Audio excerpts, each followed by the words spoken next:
this after we get through today. Feel free to drop me an email or give me a buzz. I'll try to answer it, and if I can't, I'll try to contact somebody who can. This is one of my contacts at Ohio State, who's the program director for the Institute for Economics there, helped with the development of this thing, so I can always reach out to him. But my preference would be, if you have a question, contact me first. I'll try to find the answer rather than going directly to him. There may be some cases where I just say, well, reach out to Gary directly or Dr. Allred. Good to go. Hopefully this was worthwhile to give you this brief introduction here. Brief. It's almost 50 minutes. I have a question regarding the risk model. Okay. Basically, based on the design of the risk model, does the anthropometric data that they used is strictly to an American population? Because like only in the US they follow the OSHA 300 or 200 blocks. So from an international perspective, As far as the risk model goes, none of the anthropometric data showed up as far as predicting risk. So none of that data was really used in the risk model. Are you asking what population did they collect data on that goes into the risk model? That. This data collection was done back in the 80s over a 10-year span, and again across 30 different industry types, 400 plus jobs. As far as the demographics of all of those subjects,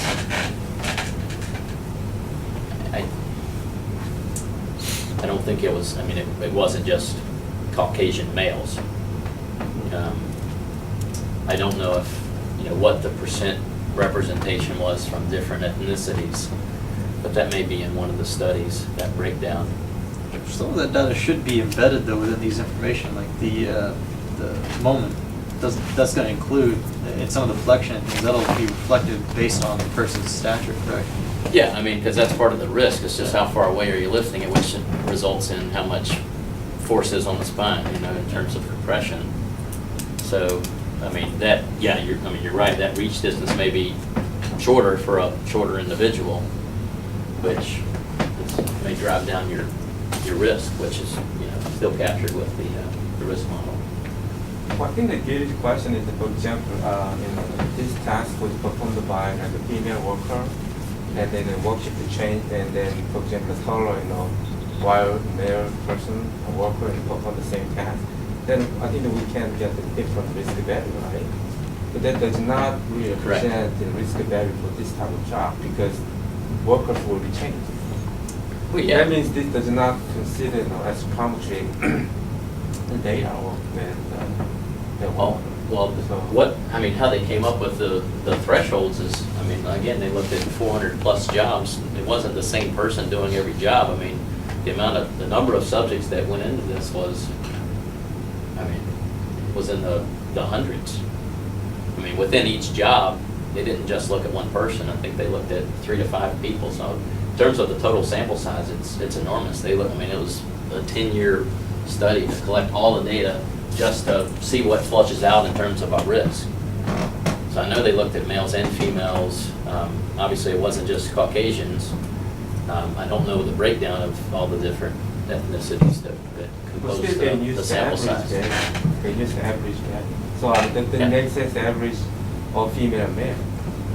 Well, what I think makes sense to me, at least, is that you have the moment, since that's one of those critical factors, and you said that was probably the greatest impact.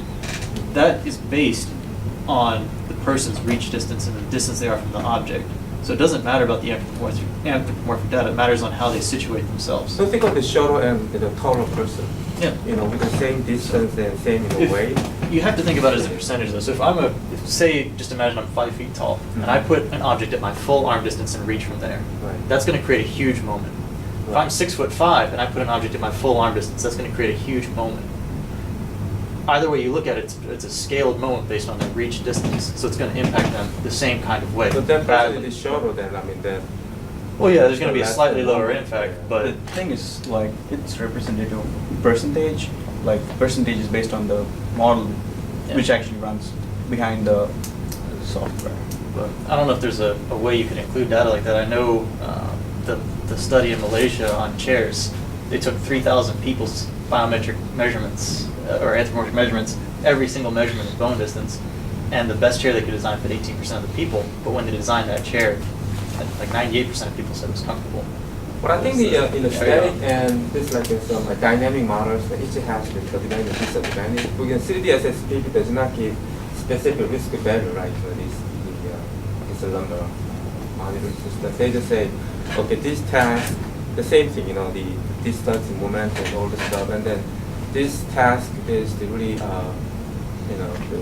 it's the dangers for like a 10 to 50 percentile of population, not within any specific risk value. Just know, okay, it is dangerous. It's the danger for 10 to 15 percentile of female American population. Right. But this one has we can get the specific risk value, like 60% or 70%, but not for It's not attached to a not specific the- population. That's something. Now, you can actually input for each, because you can add subjects and then input all the demographic information. It has that built into the software, but it's not using any of that data. You can collect it and you can do your own separate analysis, but, as far as the risk model goes.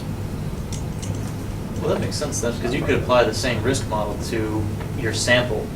So say you decide to take a representative sample, you apply that, then you can do your power, your P level for your demographic differences within the population Right. set.